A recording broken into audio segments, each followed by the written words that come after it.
Is that you're very aware of the responsibility? Your responsibility is maybe a big word. No, you're but right. But the influence and you have on your entire audience, is that something you're conscious of all the time? When you write your lyrics, do you think I need to be uplifting and positive, and I need to send out the message of love instead of? I think. Or is it just your personal? Is that just you? I think. Well, first of all, I don't feel that. I don't feel that I must do it, or I don't make a concerted effort to do it, because I think really if there is positivity in my music, that really comes from discovering love and discovering love in its purest sense, which I believe to be love of the self, first and foremost, before we can even begin to understand the love between two people. Before we can even begin to receive love from another person, I think there has to be an essential love of the self. But I do feel that it is a responsibility. I do feel that we have an incredible opportunity to convey a positive message.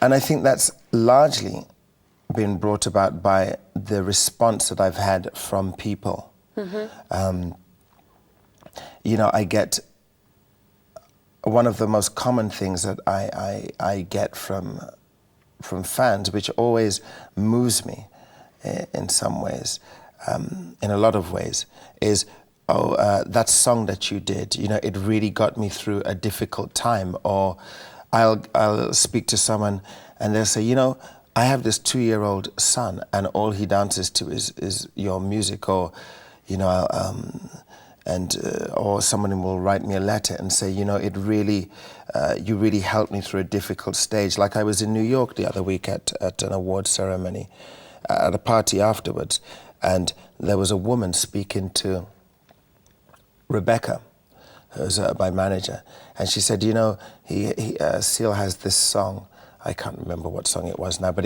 I lost the use of my legs or something, and I had to do some kind of rehab. And every day I was on a treadmill and I listened to this song.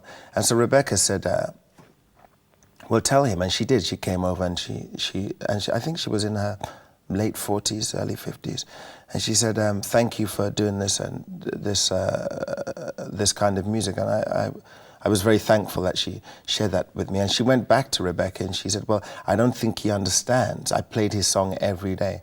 And so I guess, in answer to your question in a very long-winded way, I think that if people continue telling you these kind of things, I think sooner or later you have to just wake up and smell the roses and say, well, no, it isn't just a free ride.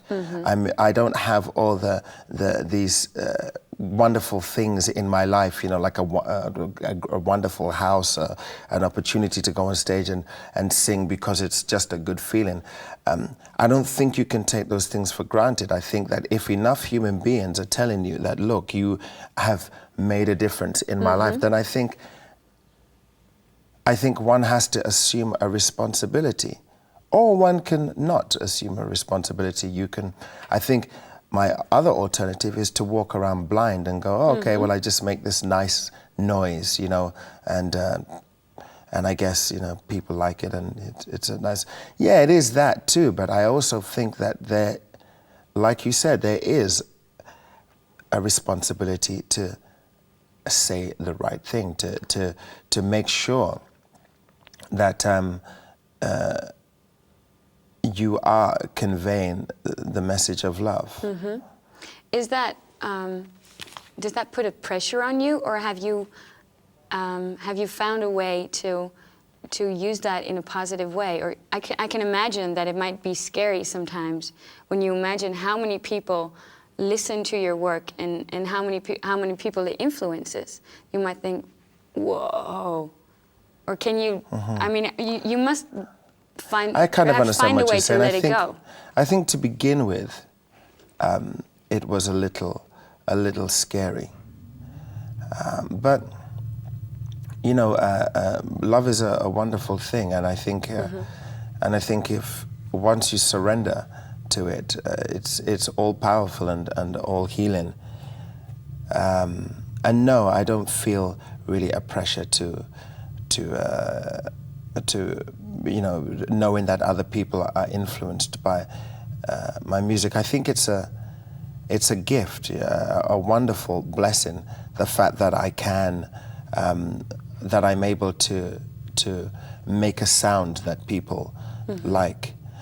And also, you know, just the mere fact that I'm able to voice my opinions or my feelings or my emotions is just amazing. I think that's probably one of the most amazing gifts that anyone can have, because after all, I think if you were to ask 100 humans, what would they really love if they could be granted any a gift in terms of having a successful life, what would be the one thing that they would really wish for? And I guess, you know, I guess if they really thought hard about it, it would be to be heard. Because yeah, you can choose to have you know, a lot of money and you know, nice things or a nice car or whatever.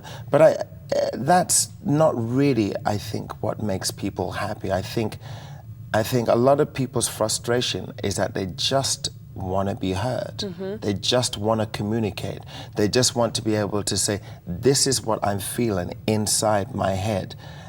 Do you understand? Can you understand what it is I'm feeling? And if they can be heard, if they have a way of voicing their emotions, what's really inside, I think they'd be so happy. And the fact that I've been given the opportunity to do that is amazing. I think it's a blessing. Also through such a powerful medium, such as music, you know, because it is like I mean, it's been said many times before, but it's a universal language. Everyone understands music. If I'm, you know, there's a song that I'm listening to at the moment, which I think is one of the most beautiful songs ever written, certainly of modern times. It's a song by Burt Bacharach, sang by Elvis Costello, called God Give Me Strength. And it's such a beautiful piece of music, a real classic.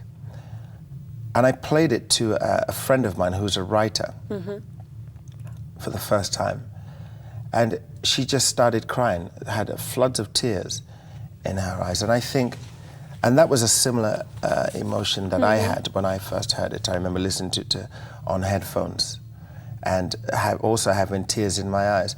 And it wasn't so much, even though Elvis Costello sings it beautifully, he really does, but it wasn't so much what he was saying, it was just the certain combination of chords that created that emotion where you were just overcome with this incredible, not even sadness, but just, so it was such a heartfelt emotion. It was joy, sadness, all those things.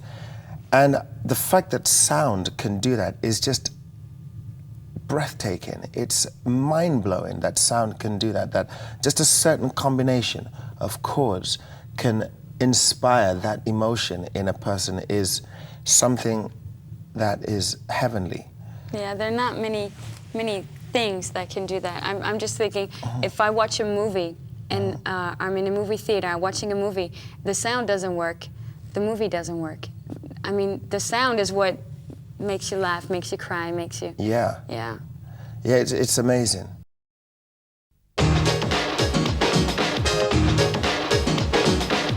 This is the Music Factory.